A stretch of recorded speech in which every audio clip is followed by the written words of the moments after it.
Nessa parte da aula, nós vamos analisar o caso criticamente amortecido. Então, no caso criticamente amortecido, a característica principal é que o arranjo dos valores de resistência, indutância e capacitância é tal que resulta num fator de amortecimento igual à frequência de ressonância ômega zero. No caso, nós estamos usando a mesma topologia do estudo anterior, inclusive com um circuito com o mesmo valor de indutância e de capacitância, nós só mexemos no valor da resistência. A gente pode até imaginar que a gente tinha aí um potenciômetro, uma resistência variável. Nós ajustamos o valor da resistência para forçar com que o nosso valor de alfa ficasse idêntico ao do ômega zero, que para o caso específico desse circuito é igual a raiz de 6, conforme a gente já até calculou na parte anterior da aula. Então, quando isso acontece, esse termo aqui da raiz da equação característica se anula, portanto, a gente vai chegar numa situação onde S1 igual a S2, que é igual a menos alfa, certo? Substituindo isso nessa solução que nós temos aí para a equação homogênea, nós vamos ficar, na verdade, com A1 e a menos alfa, T, mais A2 e a menos alfa T. A gente pode imaginar, grosso modo, né, que nós temos aí um A3 e a menos alfa T. Mas a gente vai perceber já já que o fato de termos aí as duas raízes idênticas vai nos causar um problema, porque a nossa solução vai deixar de ser uma solução geral da equação homogênea. Isso vai ficar evidente quando nós tentarmos substituir aí as condições iniciais. Então, se a gente substitui a condição inicial V de zero, por causa desse circuito específico que nós temos, nós vamos acabar chegando que o nosso A3 é igual a zero. Então, a gente encontra aí um A3 igual a zero. Mas, se tudo tivesse ok, nós não teríamos problema em substituir a segunda condição inicial. E aí, lembrando lá do que a gente teve anteriormente, né? A gente acaba calculando aí, né?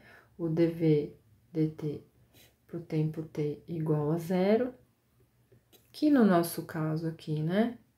O dV dt, ele é A3 menos alfa e a menos alfa t, no instante t igual a zero, a gente teria aí um A3 vezes alfa. E, portanto, a gente teria, para o nosso caso, A3 vezes raiz de 6, certo? Bom, qual que é o problema, né? A gente viu lá no equacionamento anterior que o dV dt para t igual a zero para esse circuito, ele resulta em 420, né? Então, a gente teria aí o caso onde A3 vezes raiz de 6 igual a 420. Então, para quem quiser relembrar da onde está saindo esse valor, tem que assistir a parte anterior dessa aula, o vídeo anterior. Então, o que eu tô querendo mostrar aqui é que a gente acabou chegando numa situação de inconsistência. A gente tem condições iniciais que dão uma inconsistência no valor dessa constante A3, né? E por que que isso acontece? Porque no momento em que nós tivemos as raízes iguais da equação característica, nós perdemos aí uma parte da solução e a gente deixou de ter uma solução geral. Então, se aquilo que eu propus lá no início, que era uma função exponencial, não me retorna mais uma solução geral para a equação homogênea, significa que eu tenho que revisitar aquela proposta inicial.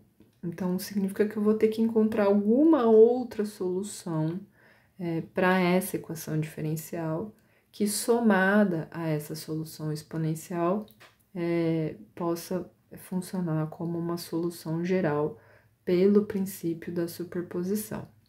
Então, eu já vou atalhar, né, qual que vou fornecer aqui que função é essa, né, e a gente vai chegar aí numa situação onde a solução geral vai ser dada agora, sim, pela nossa exponencial já obtida, mas uma função adicional que tem aí a variável t sendo multiplicada. Então, nós temos agora t a1 e a menos alfa t, mais a2 e a alfa a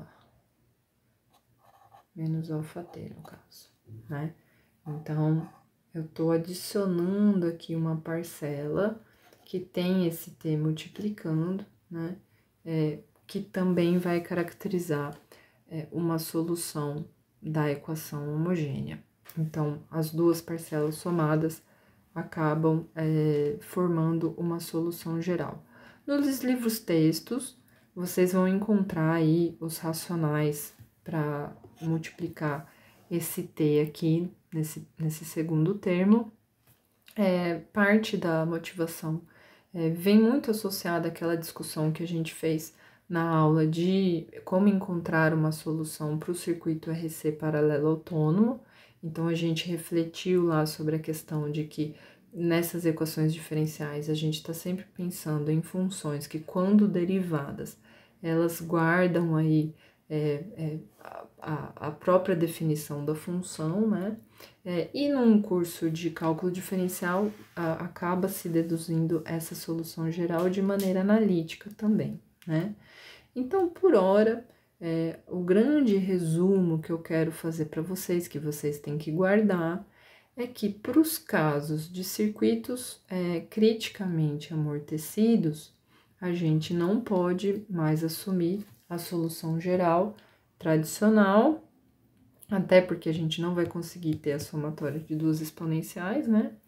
E a gente vai ter que assumir aí uma nova forma de solução geral. Então, no slide seguinte, eu vou fazer aqui o equacionamento completo desse circuito.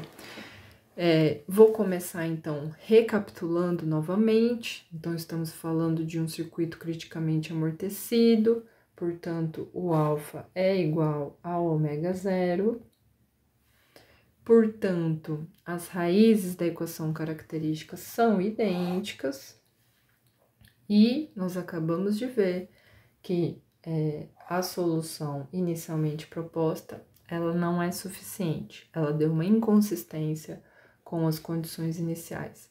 Então, a gente se viu obrigado a propor uma nova solução geral. E aí, foi dado a vocês que esse é o formato da nova solução geral para essa equação diferencial. Dada essa nova forma da solução geral, a nossa missão é encontrar os valores das constantes A1 e A2, porque eu já tenho o alfa, né?